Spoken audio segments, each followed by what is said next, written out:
Good evening po sa inyong lahat. Ngayon po ay nandito tayo sa Argel at isang napakalupit na laro ngayon na ganap dito sa Altats between Archer and Basketin. So atin po tatanungin ang malupit na coach ng Archer. Coach, ano ba yung pinaghandaan mo dito sa laro na to? Siguro binasa lang namin yung game plan nila during the game kasi hindi namin kabisado talaga yung laro nila. Ang swerte naman namin dahil yung mga players ng Archers nakapag-adjust kaagad ng mabilis. Yun yung. Pero ang nagpapanalo talaga doon, yung magandang depensa nila. Yun lagi ko sa kanila sinasabi na yung magandang depensa talaga nagpapanalo sa bawat laro. Coach, sana narinig ko sa mga audience, ang lupit doon ng depensa mo at saka yung opensa mo na binigay sa mga bata. Paano mo ginawa yun? Tuwing nag-iensayo kami sa Archers, yun paulit-ulit namin ginagawa.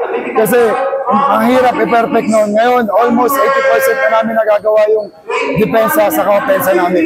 Kaya talaga more on training talaga. Kung sino yung nandyan sa training, yun ang inuukulan namin ng pansin ng mga bawat coaches sa Archers. So coach, ito yung uling katanungan. Alam namin na kumbaga so mga siguro mga isang buwan ka pala dito pero nakita dito sa mga players na nag-improvement sila sa kanilang ginagawa, mga training. Ano ba yung mga secret natin, boss? Nakita ko kasi mostly sa mga player dito matataas yung IQ sa basketball. So halos counting adjustment na lang yung ginawa namin ng bawat coaching staff. Pinaghandaan namin ng bawat laro namin talaga. Kahit bago pa lang kami, almost 1 month pa lang. Pero yung IQ kasi ng bawat player dito nandito na eh. So yun yung pinaghandaan namin talaga na maigi. So ang masasabi ko, coach, ang lupit mo, coach. Maraming salamat, coach. Mananawag lang, coach, sa mga decoming na may mga bata dyan na gusto mag-training dito sa Archer. Yun, siguro more on preparation pa kami. Hindi pa kami kontento dun sa laro namin. Marami pa kami dapat gawin sa ensayo namin para makuha namin yung maraming championship. Yun lang. Maraming salamat sa lahat ng supporters ng The Archers. Siyempre, sa'yo, Kuya Nasser, salamat sa pagkakataong ito. Thank you. Maraming salamat, coach. Mabuhay ka. Mabuhay din ka. Thank you. Good evening po sa inyong lahat. Ngayon po ay nandito tayo sa Altats International School at ito na subaybayan natin yung laro ng mga bata. Napakalupit. Ang mga kalaban dito ay mga Arab, Lebanese, between Pilipino lang. So coach, ano ba yung pinakandaan dito sa laro ito na talagang yung dalawang game nakuha natin? Una-una sa lahat po, congratulations sa both team namin na naglaro ngayon sa, siyempre, National Day ngayon dito sa Saudi Arabia. Tapos, tamang preparation lang po, practice at tamang execution sa lahat ng play namin po. Salamat. So, paano natin nakuha yung pinakamalupit yung kalaban, lalo na doon sa malalaki na talagang sa tangkad ay mismatch na. So, paano yung ginawa natin doon na paano natin nakuha yung panalo? Yung unang-una, yung tamang depensa talaga, yung trapping na depensa. Kaya na-convert namin ng points na yung galing sa trapping na depensa.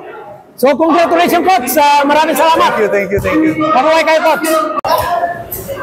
Good evening to everybody. Now, our interview for the coach of the Baskin N. So, coach, what did you see for the Filipino community for this tournament, basketball tournament? Actually, I love the Filipino attitude. They love the basketball. They work on it.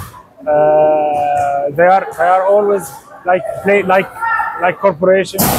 Okay, so I appreciate their attitude, and I always love to play against Filipino teams.